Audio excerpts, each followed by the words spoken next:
शुरू करते हैं नेक्स्ट पोएम एमिली डिकिंसन की। सेकंड नंबर की जो पोएम है, success is counted sweetest. Success को सबसे मधुरतम गिना जाता है या माना जाता है, यानी कि सफलता सबसे प्यारी किसे लगती है। सफलता टाइटल का जो मीनिंग होगा वो ये होगा, सफलता को सबसे मधुर माना जाता है, यानी कि सफलता सबसे मधुर किन लोगों को लगती है, किन लोगों को सफलता का असली महत्व पता होता है, किन लोगों को सक्सेस सबसे प्यारी लगती है, सफलता का असली स्वाद किन लोगों को पता होता है, असली महत्व किन लोगों को पता होता है, इस बारे में पोइटेस ने अपनी इस पोइट्री में बताया है। सक्सेस इज काउंटेड स्वीटेस्ट, सफलता को सबसे मधुरतम माना जाता है किन लोगों के द्वारा। देखिए सबसे पहले इंट्रोडक्शन टू द पोएम के ऊपर आते हैं। देखिए भाई, the poem success is counted sweetest is one of the popular poems of Emily Dickinson. Emily Dickinson की ये मोस्ट पॉपुलर पोएम्स में से एक है, and this is her most famous poem about compensation, और ये क्षतिपूर्ति के लिए लिखी गई। कंपेंसेशन मतलब क्षतिपूर्ति। क्षतिपूर्ति का मतलब होता है, फॉर एग्जाम्पल जैसे कि आपसे अगर जैसे कोई कमी रह गई, आप कोई काम कर रहे हो और उस काम में अगर सपोज कीजिए आपके कोई कमी रह गई, तो नेक्स्ट टाइम में आप दुगनी मेहनत करके उसकी क्षतिपूर्ति कर लेते हो, उसको बोलते हैं कंपेंसेट करना, क्षतिपूर्ति करना। तो ये जो उनकी पोएम है स्पेशली कंपेंसेशन के ऊपर है, क्षतिपूर्ति के ऊपर है, और सबसे फेमस पोएम है जो कंपेंसेशन के ऊपर उन्होंने लिखी है। This poem is more complicated and less cheerful. ये पोएम जो है दोस्तों कॉम्प्लिकेटेड ज़्यादा है और चीयरफुल कम है, यानी कि आपको मज़ा इसमें कम आएगा और जटिल थोड़ी सी ज़्यादा लगेगी। It shows how painful situations create knowledge and experience.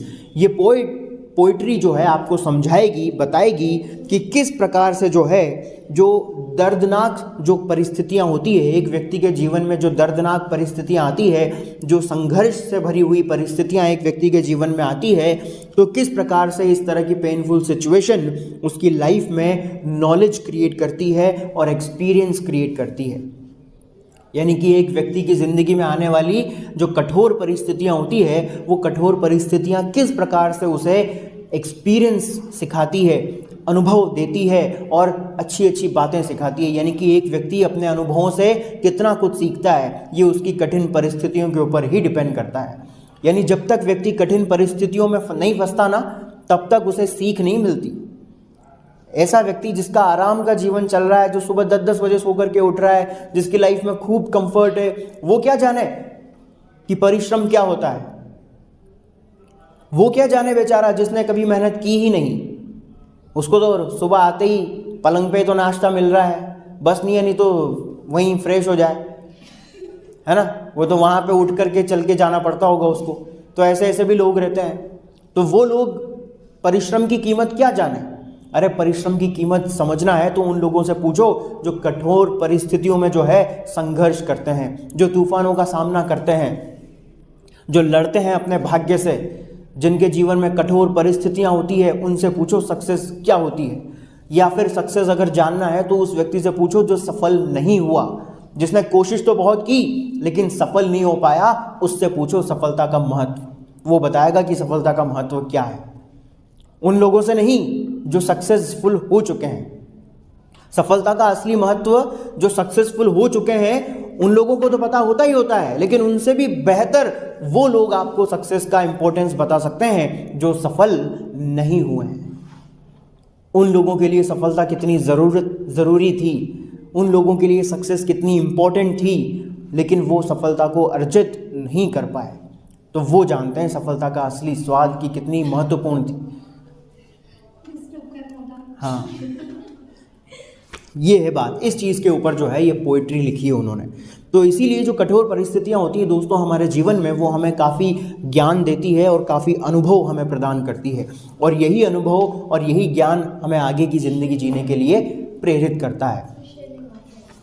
ठीक है दोस्तों, यही अनुभव काम आता है हमारे आगे की लाइफ के लिए।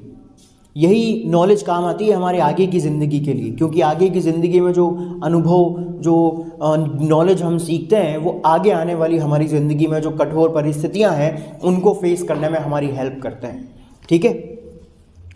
नॉट अदरवाइज अवेलेबल, ये पोइट्री हमें बताती है कि किस प्रकार एक व्यक्ति के जीवन में आने वाली कठोर परिस्थितियां उसे ज्ञान प्रदान करती है और अनुभव प्रदान करती है। नॉट अदरवाइज अवेलेबल, जो कि हालांकि अगर ना आए तो व्यक्ति को ज्ञान और अनुभव नहीं मिल पाता। यानी कि एक व्यक्ति की ज़िंदगी में अदरवाइज, वैसे तो कठोर परिस्थितियां आती है तो निश्चित रूप से वो काफ़ी कुछ सिखाती हैं उसको, काफ़ी अनुभव दिलाती है उनको।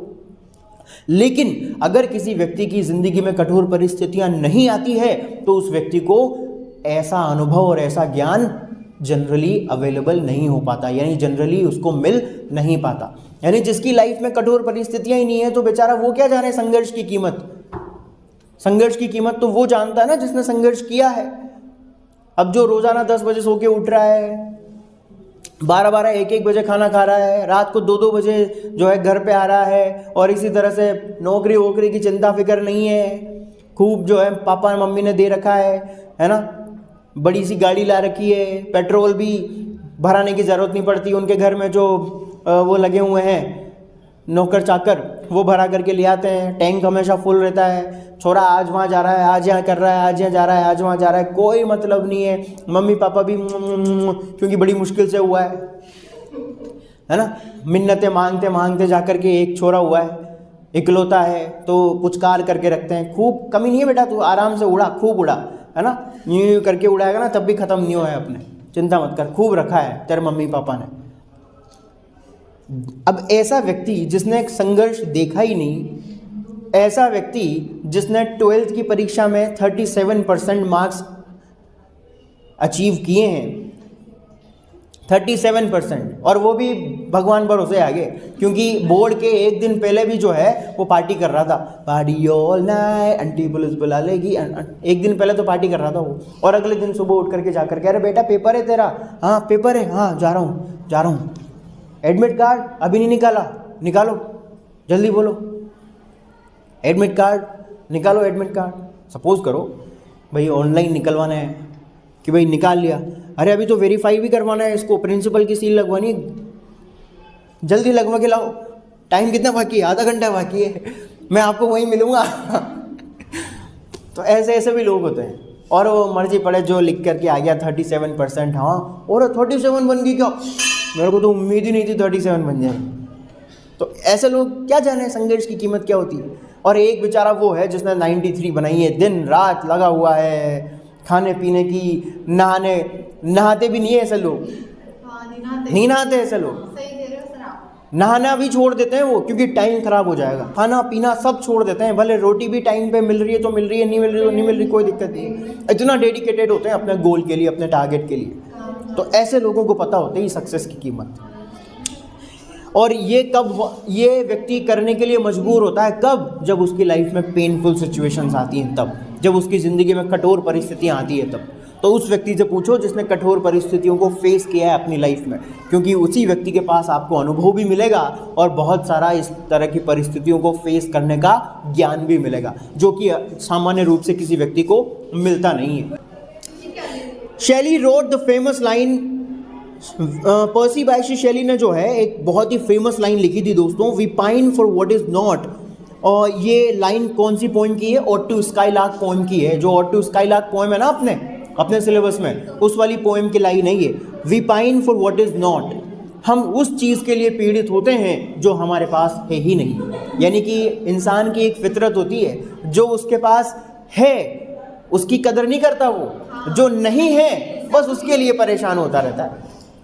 और यही वाली पोएम उसमें है ये लाइन, पर्सी बायशे आएगी अपने आएगी, पढ़ेंगे अपन, नहीं पर्सी बायशे शैली की ऑटो स्काईलार्क।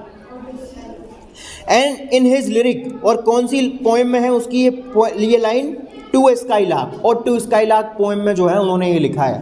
तो the same idea has been expressed by Dickinson in this poem, और इसी प्रकार का विचार एमिली डिकिंसन ने भी अपनी इस पोएम में एक्सप्रेस किया है, we pine for what is not, है ना।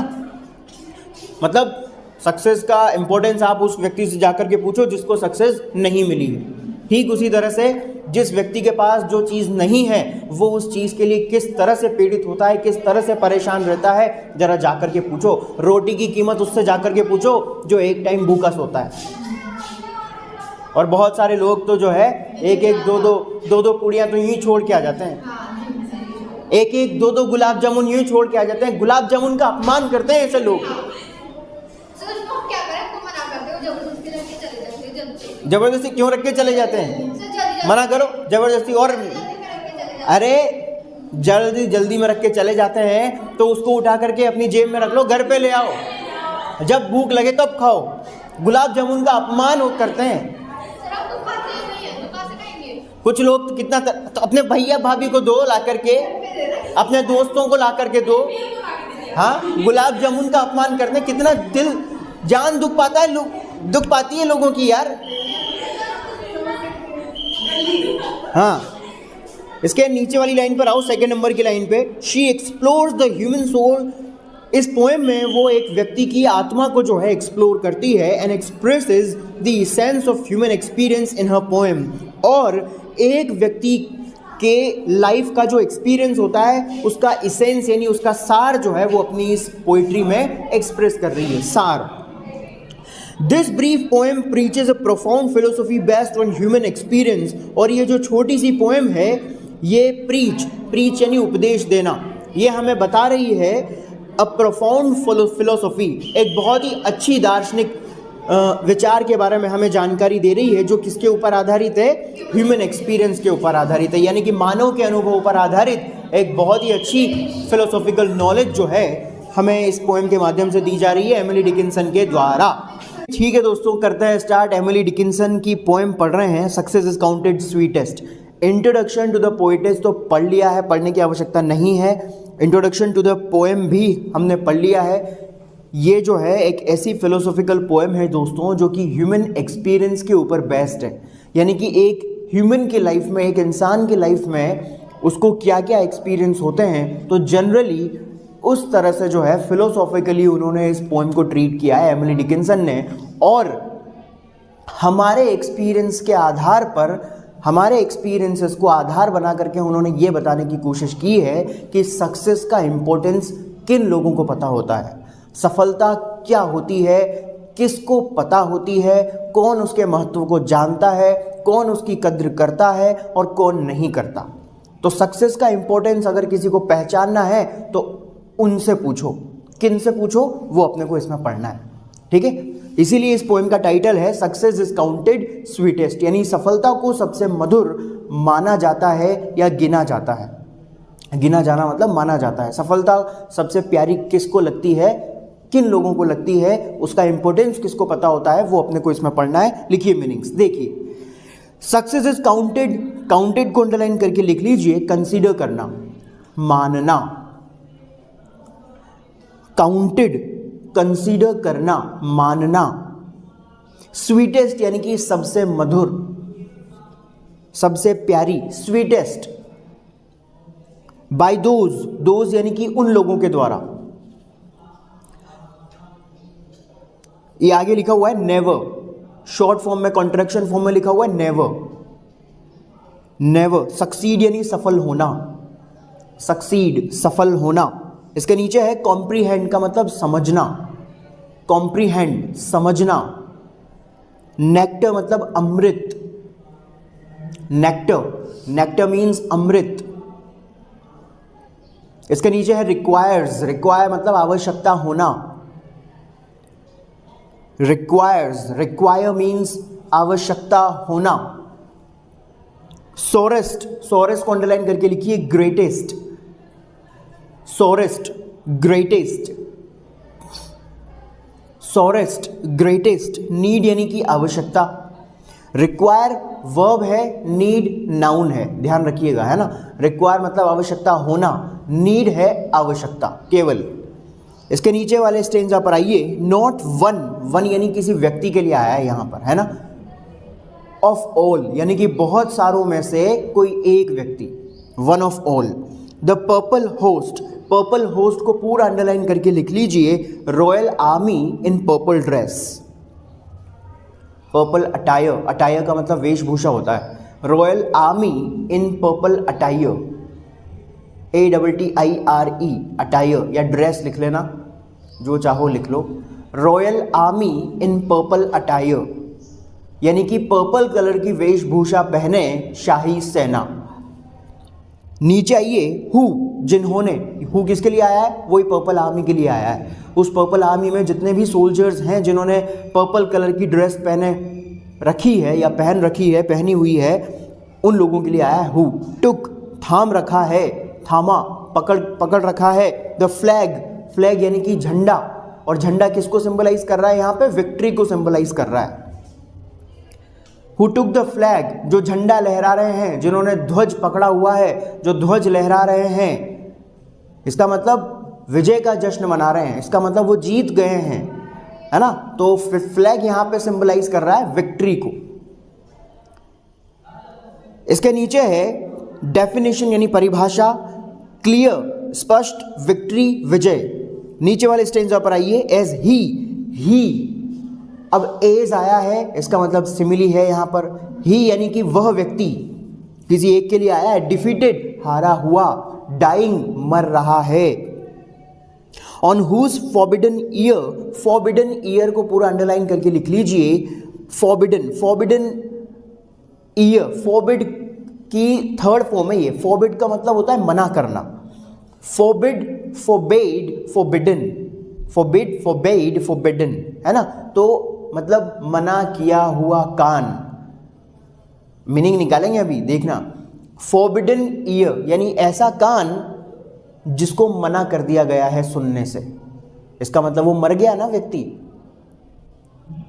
ऐसा व्यक्ति जो युद्ध के मैदान में पड़ा हुआ है और उसका जो कान है वो कुछ भी सुन नहीं पा रहा है, यानी कि मना कर दिया गया है उसको सुनने से। ये मीनिंग इसका नहीं निकलेगा। इसका मीनिंग ये है भाई, अगर मीनिंग के हिसाब से चले तो ये निकलेगा ना। तो बहुत सारे बच्चे क्या है, आर्ग्यू करते हैं, सर ये क्या मीनिंग निकाल रहे हो, आपको कैसे पता है इसका मीनिंग यही है। तो भाई तू ये समझ ले, उसके कान को मना कर दिया है सुनने से, है ना। मैं तो मेरे हिसाब से बता रहा हूँ, ठीक है, कोई बात नहीं। बहुत सारे बच्चे अड़ जाते हैं कि सर आपने कैसे पता लगाया इसका मीनिंग यही है। तो भाई तू तेरे हिसाब से समझ ले, कोई दिक्कत वाली बात नहीं है। तो ये समझ ले कि भाई हाँ, उसके कान को मना कर दिया गया है, भगवान का आदेश आया होगा ऊपर से, तुम नहीं सुनोगे, ठीक है, नहीं सुन रहा हूँ, ठीक है। तो इस तरह से हो जाता है कभी कभी, खैर जो भी है। फॉरबिडन ईयर का मतलब ये है नॉट अलाउड।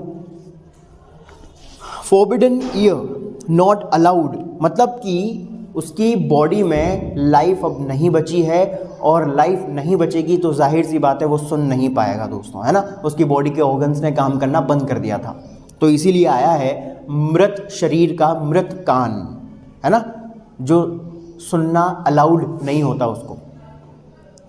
इसके नीचे है डिस्टेंट। डिस्टेंट का मतलब दूरी पर, डिस्टेंट दूरी पर। स्ट्रेंथ यानी कि गीत, स्ट्रेंथ यानी कि गीत। ट्रायम्फ यानी कि विजय, स्ट्रेंथ गीत, ट्रायम्फ विजय। इसके नीचे है ब्रेक, बजना, बज रहे हैं। ब्रेक का मतलब होता है छिड़ना, यानी कि प्ले हो रहे हैं।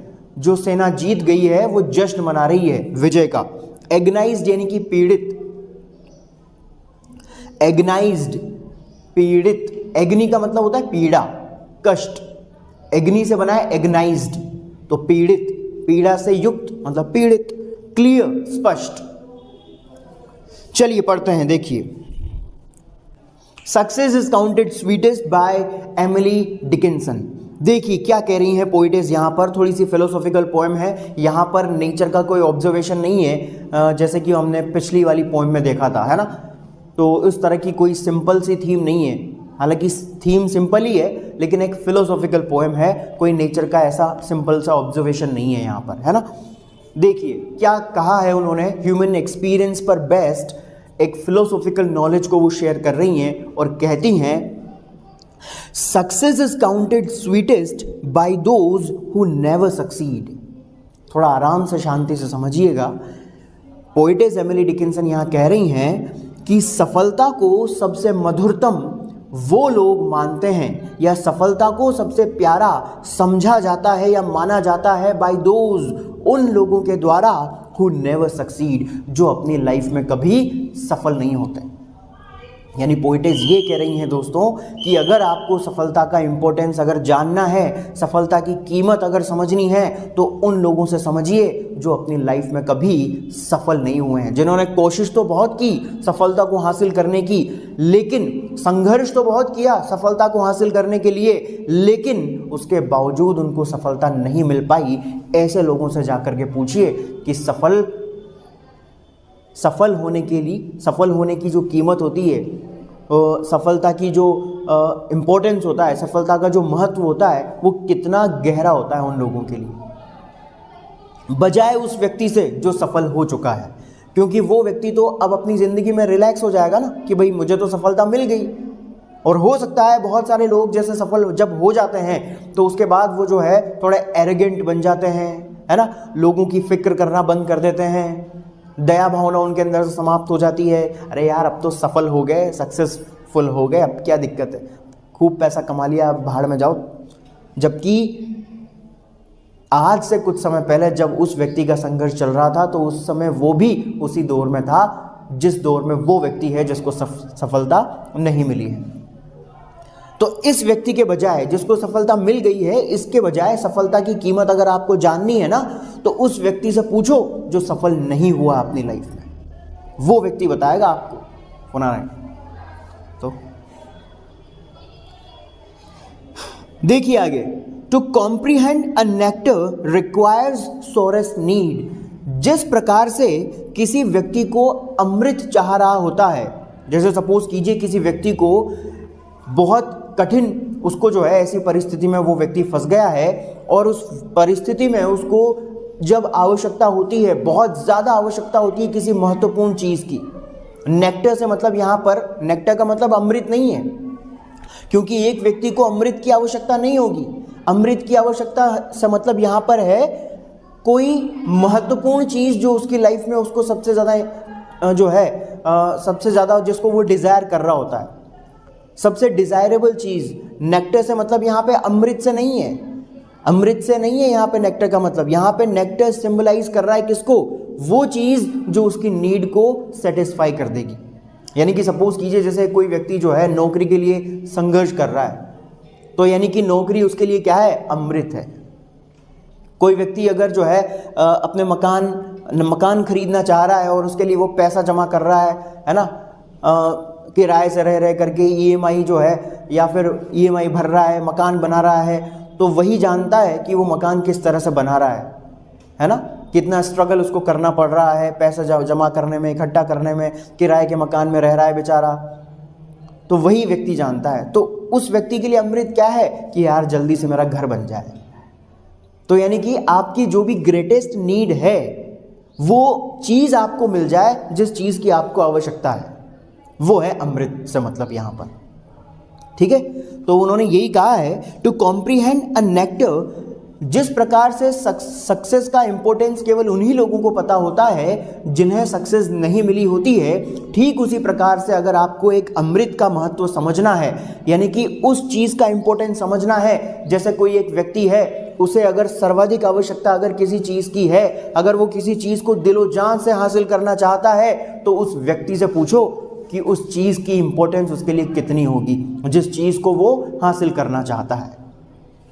टू कॉम्प्रीहेंड अ नेक्टर, जैसे किसी अमृत को पाने के लिए किसी अमृत का इंपॉर्टेंस कितना महत्वपूर्ण होता है, कितना ज़रूरी होता है, रिक्वायर्स, ये उस व्यक्ति को पता होता है जिसे उस चीज़ की सर्वाधिक आवश्यकता होती है ना। जैसे आप फॉर एग्जाम्पल आप सपोज कीजिए जैसे कि किसी व्यक्ति को किसी चीज़ की सर्वाधिक आवश्यकता है, किसी व्यक्ति को किसी चीज़ की बहुत ज़्यादा नीड है, बहुत ज़्यादा नीड है, और वो व्यक्ति अगर उसको हासिल कर लेता है तो बहुत अच्छी बात है, लेकिन अगर नहीं कर पाता है तो उस ग्रेटेस्ट नीड जिसकी उसको सबसे ज़्यादा आवश्यकता थी, उस चीज़ को हासिल नहीं कर पाने की जो कीमत है, उसका जो इम्पोर्टेंस है, ये आप उस व्यक्ति से पूछो जो उस चीज़ को हासिल नहीं कर पाया। यानी कि वही ऊपर वाला जो लाइन है वही मीनिंग हो गया एक तरह से।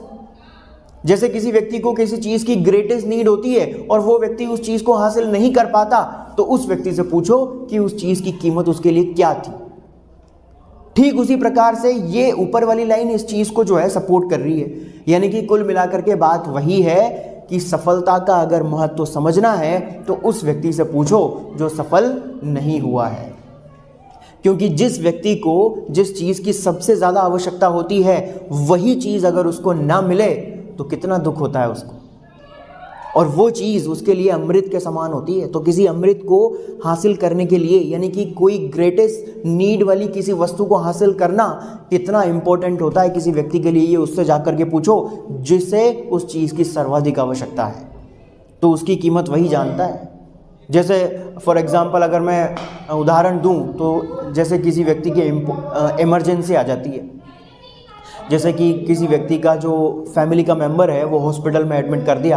अब डॉक्टर ने कहा है कि भाई ये ब्लड लेकर के आओ। अभी कौन सा ए, या जो सबसे रेयर होता है, जो ओ वाला जो होता है वो बहुत रेयर होता है, बहुत मुश्किल से मिलता है। अब यहाँ पे तो इतनी इमरजेंसी वाली सिचुएशन है, अब ब्लड बैंक इतने सारे हैं। फॉर एग्जांपल आप कोटा शहर में रह रहे हो या जयपुर में रह रहे हो, ठीक है कोई बात नहीं, इतने सारे ब्लड बैंक है, राजधानी वाला एरिया है, कैपिटल वाला एरिया है, लेकिन वहाँ पर भी आप दर दर भटक लिए, हर हॉस्पिटल में चले गए, प्राइवेट से प्राइवेट, गवर्नमेंट से गवर्नमेंट, वहाँ के ब्लड बैंक में जहाँ भी जा सकते थे चले गए, लेकिन वो ब्लड नहीं मिला आपको। तो वो ब्लड क्या है उस व्यक्ति के लिए? अमृत के समान है। अमृत मतलब दुर्लभ चीज। अमृत क्या अपने को यहीं वहीं मिल जाता है क्या? दुकान पे मिल जाता है, किराने की दुकान पे यहाँ अमृत मिलता है? हाँ, 15,000 रुपये किलो नहीं मिलता है ना। तो ये दुर्लभ चीज है, दुर्लभ चीज। अमृत से मतलब यहाँ पे क्या है? रेयर थिंग, जो जिसकी व्यक्ति को सर्वाधिक आवश्यकता होती है। यानी कि आपको जिस चीज की सबसे ज्यादा आवश्यकता है वही आपके लिए अमृत है, और उस चीज का इंपॉर्टेंस आपसे बेहतर कोई नहीं समझ सकता। अगर आपको उसकी सबसे ज्यादा आवश्यकता है अगर, तो जैसे आपको अगर नौकरी की सबसे ज्यादा आवश्यकता है तो आप ही उस चीज के इंपॉर्टेंस को बता सकते हो कि नौकरी की जरूरत आपको कितनी ज्यादा है, बजाय उस व्यक्ति के जिसको नौकरी मिल चुकी है। क्योंकि वो तो अब रिलैक्स हो जाएगा ना, वो तो अब नौकरी उसको मिल ही गई। अब उस व्यक्ति से आप तब पूछते जब उसकी नौकरी नहीं लगी थी, वो कितना संघर्षरत था, कितना संघर्ष उसने किया, लेकिन अब नौकरी मिल गई तो अब तो रिलैक्स। पढ़ना लिखना बंद कर देते हैं लोग नौकरी लगते, अरे ले यार बैग में बंद करके पटको, कार्टून में बच्चों के काम आएगी ये नोट्स की किताबें वगैरह सब आगे अगली पीढ़ी के लिए। क्यों? लग गई नौकरी। अब सरकारी नौकरी लगने के बाद मजाल आपको जो आपके पद से कोई हटा दे, जिंदगी भर का बीमा हो जाता है, इंश्योरेंस। इसीलिए तो मरते हैं लोग। सरकारी नौकरी तभी मिलेगी छोकरी, वरना घूमते रहो लेके हाथ में टोकरी। ठीक है, ले आना फिर दिखने वाली जैसे डोकरी, अगर नहीं मिली कोई ढंग की छोकरी। तो सब कुछ डिपेंड करता है ऑन द नौकरी। तो ये वाली चीजें हो जाती है भाई साहब। हाँ क्या क्या? नौकरी छोकरी लिस्ट में कौन सा लिटरी टर्म होगा? वो तो राइम स्कीम बोलते हैं उसको। तो लिटरी टर्म कहाँ से आया है इसमें? राइम स्कीम बोलते हैं उसको। तो वो तो सिर्फ एक लिरिकल लाइन बोल सकते हैं अपन इसको, लिरिकल लाइन बोल सकते हैं, या फिर एक करेक्ट राइम स्कीम अलग चीज़ हो जाती है, लिरिकल लाइन अलग चीज़ हो जाती है, मेट्रिकल लाइन अलग। मेट्रिकल लाइन कह सकते हैं इसको, वर्स लाइन कह सकते हैं, मेट्रिकल लाइन कह सकते हैं, है ना। तो ये है भाई, ठीक है। तो किसी सर्वाधिक आवश्यकता जब किसी व्यक्ति को किसी चीज़ की होती है तो उस चीज़ के इंपॉर्टेंस को वही व्यक्ति समझ सकता है, कोई दूसरा नहीं बता सकता। ठीक है दोस्तों, तो इसी तरह से ऊपर वाली जो 2 लाइंस है, इस 2 लाइंस का इस्तेमाल आप स्पीच में कर सकते हो, किसी को मोटिवेट करने के लिए कर सकते हो, कहीं पे जैसे कोटेशन अगर आपको लिखना है, व्हाट्सएप पे बायो अगर लिखना है तो वहाँ पे यूज़ कर सकते हो, इंस्टाग्राम के बायो पे यूज़ कर सकते हो, मर्जी पड़े जहाँ यूज़ कर सकते हो। Success is counted sweetest by those who never succeed. ठीक है, तो ये अच्छी लाइन है, कोटेशन वाली लाइन है एक तरह से, है ना।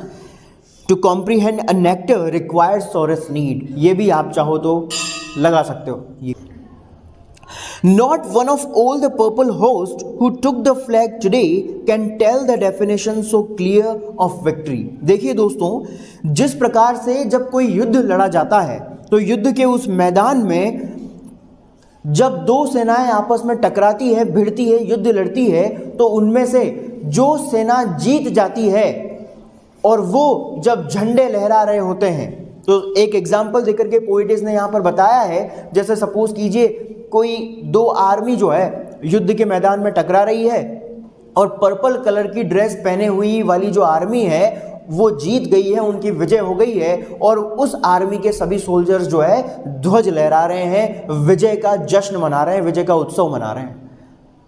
तो उन लोगों की अपेक्षा, अब इसका मतलब उनको सक्सेस मिल गई, लेकिन जो दूसरी सेना है जो उसमें घायल पड़ी है, जो उसमें जो है युद्ध में उनकी मृत्यु हो गई है, हो सकता है उस सेना की दूसरे की, उसके जो है सोल्जर्स नीचे मरे हुए पड़े हैं, वो हार गए हैं, उनको जो है सक्सेस नहीं मिल पाई है।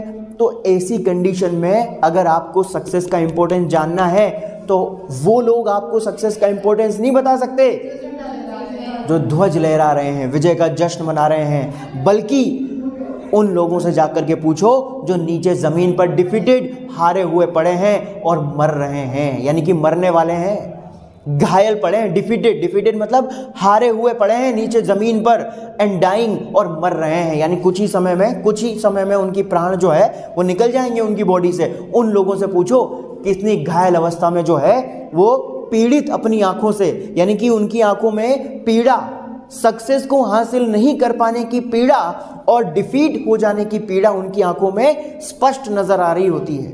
तो उन व्यक्तियों से जाकर के पूछो जो यूं करके जमीन पे पड़े होते हैं। देखा होगा ना आपने मूवी में सीन वगैरह, इस तरह का अगर सीन बताऊं तो गजनी मूवी आपने देखी होगी।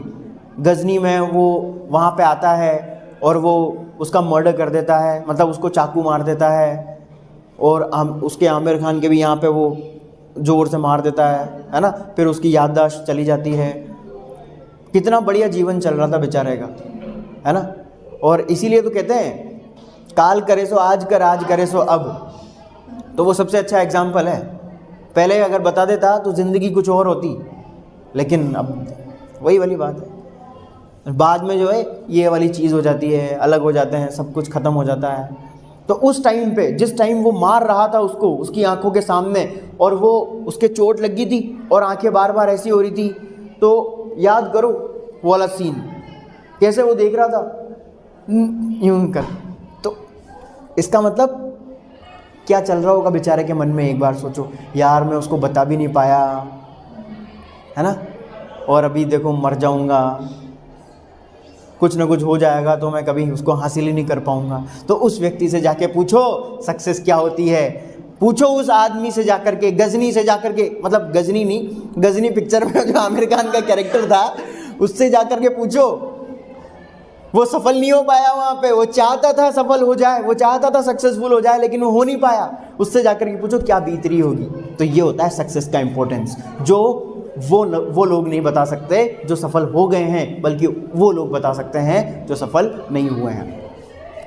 Not one of all the purple host, तो युद्ध के किसी मैदान में पर्पल कलर की आर्मी, पर्पल कलर की ड्रेस पहने हुए जब कोई आर्मी होती है, जब कोई शाही सेना होती है, तो बहुत सारे उस शाही सेना के सोल्जर्स जो विजय का जश्न मना रहे होते हैं, who took the flag today, जो आज जीत गए हैं और ध्वज को लहरा करके विजय का जश्न मना रहे हैं, उनमें से एक भी व्यक्ति, नॉट वन, उनमें से एक भी व्यक्ति जो है, अगर उस व्यक्ति से जाकर के आप ये पूछोगे कि सक्सेस का इंपॉर्टेंस क्या है, तो उनमें से कोई भी एक भी व्यक्ति ऐसा नहीं होगा जो आपको विजय का असली महत्व बता सके, बल्कि can tell the definition so clear of victory, उनमें से कोई व्यक्ति ऐसा नहीं होगा जो आपको विजय की परिभाषा इतनी स्पष्ट बता दे, एज, जैसे कि, या जितना कि वो व्यक्ति बताएगा। एज आया दोस्तों, ध्यान रखना, यानी कि वो व्यक्ति आपको इतना क्लियर बता तो सकता है, क्योंकि स्ट्रगल उन्होंने भी किया है भाई, स्ट्रगल तो उन्होंने भी किया है, लड़ाई उन्होंने भी लड़ी है, तो वो भी आपको सक्सेस की डेफिनेशन तो बता सकते हैं, लेकिन उतना क्लियर नहीं बता सकते जितना क्लियर वो व्यक्ति बताएगा जो हारा हुआ उसी युद्ध के मैदान में पड़ा हुआ है एंड डाइंग, और मरने के कगार पर है, ऑन हुज फॉरबिडन ईयर, जिसके मरते हुए कानों पर, the distant strains of Triumph, जिसके मरते हुए कानों पर जो है विजय के गीत वो सुनाई दे रहे हैं उसको। यानी कि वो तो मरता हुआ पड़ा है और मतलब ऐसे युद्ध के मैदान में हार गए और युद्ध के मैदान में ऐसे लेटे हुए पड़े हैं और ऐसे मतलब थोड़ी देर में मर जाएंगे, और जैसे ही मर जाएंगे तो अभी देख रहे हैं उन लोगों को जश्न मनाते हुए ढोल नगाड़े बजा रहे हैं वो, तो विजय के वो जो गीत हैं वो गीत वो बज रहे हैं, और वो लोग जो है जो मरे हुए पड़े हैं, हारे हुए पड़े हैं, वो लोग उन गीतों को सुन रहे हैं और एग्नाइज्ड एंड क्लियर, कितने उनकी आंखों में जो है पीड़ा दिखाई दे रही है, स्पष्ट दिखाई दे रही है। तो उस पीड़ा को देख करके आप अंदाजा लगा सकते हो कि असली सफलता का महत्व वो लोग बता सकते हैं कि क्या होता है, बजाय उन लोगों के। यानी वो लोग भी इतना क्लियरली नहीं बता पाएंगे आपको सक्सेस का इंपॉर्टेंस जो जश्न मना रहे हैं। और उस व्यक्ति से जाकर के पूछो जो हारा हुआ पड़ा है, जो मर रहा है और जिसकी कानों पर जो है कुछ देर तक उनको वो दूर, यहाँ से कुछ दूरी पर जो है विजय के वो गीत उनको जो है सुनाई देते हुए पड़ रहे हैं, और कुछ ही देर में वो मर जाएंगे और मरने के बाद जो है कुछ भी सुनाई नहीं देगा उनको। ये है बात। ठीक है दोस्तों, ये छोटी सी आपकी पोएम है लेकिन काफ़ी लंबी है अंदर से। Success is counted sweetest by Emily Dickinson. ठीक है भाई।